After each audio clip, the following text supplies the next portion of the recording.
Salut à tous, j'espère que vous allez bien. On se retrouve dans une nouvelle vidéo unboxing pour vous présenter un petit module, un accessoire qui permettra donc d'étendre le nombre d'USB internes de votre carte mère. Donc qu'est-ce que c'est? C'est tout simplement ici, vous voyez marqué là, voilà, NZXT et sur le devant Internal Hub USB. Internal USB Hub. Donc comme son nom l'indique, c'est un hub interne pour USB. Donc souvent sur vos cartes mères, vous avez, admettons que deux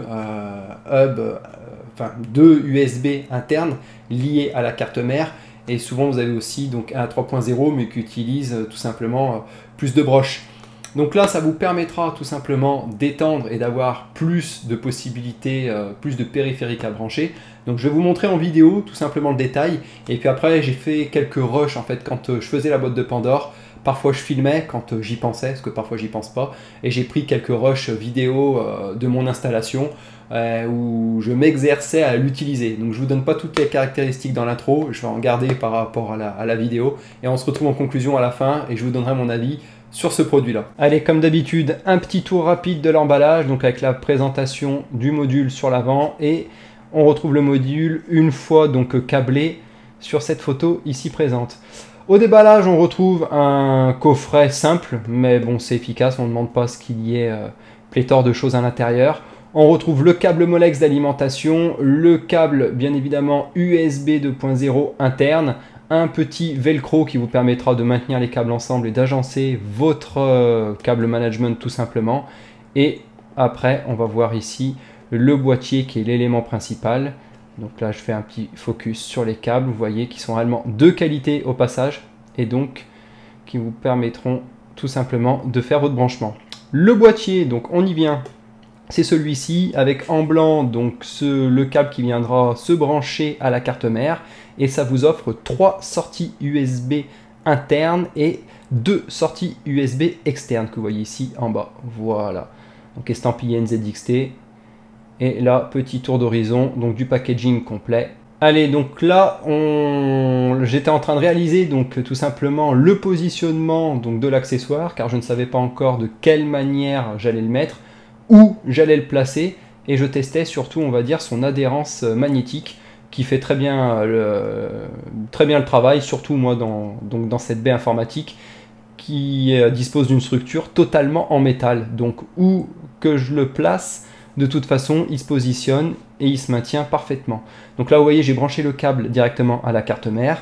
Ensuite, l'autre câble que je positionne donc sur l'entrée, donc la position blanche du hub USB, voilà, ici présente, et qui vous délivre, enfin, le module vous délivrera par la suite, du coup, 3 sorties. Donc là, pareil, j'essaye de le positionner, je regardais où est-ce que j'allais le mettre.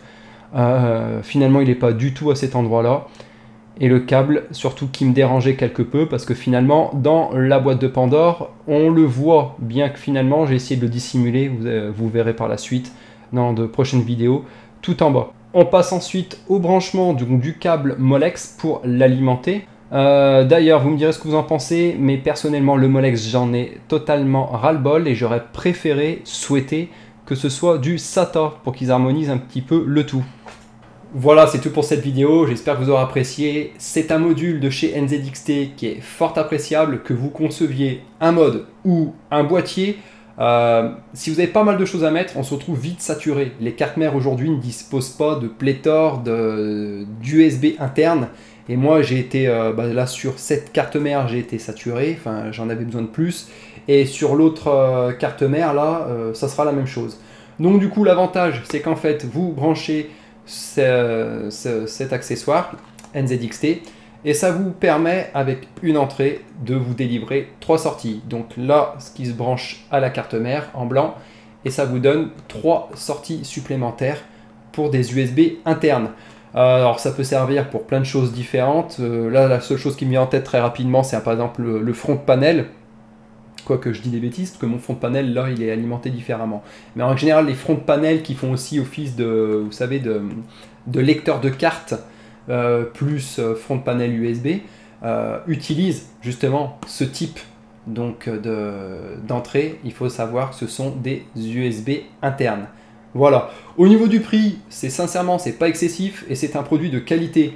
je vais revenir sur un truc. Donc c'est un produit qui est de qualité parce qu'il se place très facilement dans votre boîtier et ce de manière, c'est aimanté. Donc vous pouvez le mettre aussi bien à la verticale qu'à l'horizontale, qu'en bas de votre boîtier. Bref, peu importe. Voilà. Là où je voulais revenir également dessus, c'est qu'il est petit, il est fin et vous aurez réellement la possibilité de le placer où vous le souhaitez. Dans le boîtier, vous trouverez obligatoirement une place. Ce que je regrette, par contre, encore une fois, encore et encore, c'est le Molex 4 pins. Ce Molex, je peux plus me le voir. Si les constructeurs peuvent faire quelque chose, ça serait vraiment bien.